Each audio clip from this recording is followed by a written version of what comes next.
À l'occasion d'un reportage consacré à Nina Simone et diffusé dans le JT de France 2 ce samedi 25 février, Karine Guic-Thuram est apparue en train de chanter dans un cabaret, quelques mois après avoir annoncé son départ de M6. Le 16 décembre dernier, Karine Guic-Thuram faisait ses adieux aux caméras de M6 pour plusieurs mois.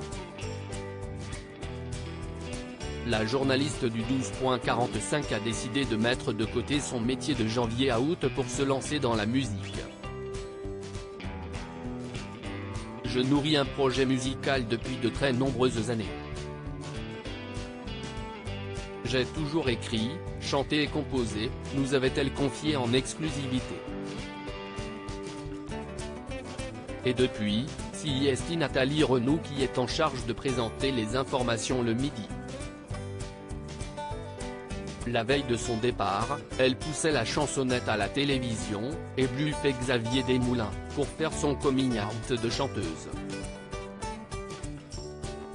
Karine Guic-Thuram apparaît sur la scène d'un cabaret à Paris d'ici quelques semaines. Karine Guic-Thuram sortira son premier album en hommage à Nina Simone pour marquer les 20 ans de sa mort, comme elle l'expliquait sur M6. À l'occasion de cette actualité, le JT de France 2 du samedi 25 février 2023 a consacré un sujet à la chanteuse américaine qui s'était installée en France en 1992. Les standards de Nina Simone s'échappent encore souvent des cabarets parisiens, confie le journaliste avant qu'on aperçoive l'épouse du footballeur chanter sur scène l'un des tubes de l'artiste.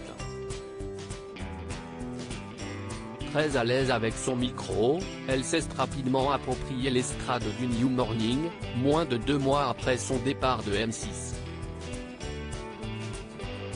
Elle a une profonde admiration pour Nina Simone. Pour Karine Guic-Thuram, reprendre des titres de Nina Simone est un vrai challenge, tellement elle admire la femme qu'elle était.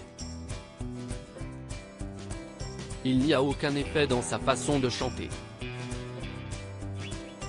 Il n'y a aucun artifice. Pas de vibrato, pas de vibe. C'est de l'émotion pure et brute. C'est presque une façon impudique de chanter quand elle vous balance vos émotions au visage. C'est ce qui la rend complètement unique comme artiste, a-t-elle confié sur France 2. Une chose est sûre, on a hâte de découvrir son album qui s'appellera Nina et dont la sortie est prévue pour le 28 avril prochain. En attendant, elle continuera de se produire sur scène et notamment lors du Nice Jazz Festival Session à la mi-mars. À lire aussi, Karine Guic-Thuram partage des moments de sa nouvelle vie depuis son retrait de l'antenne de M6.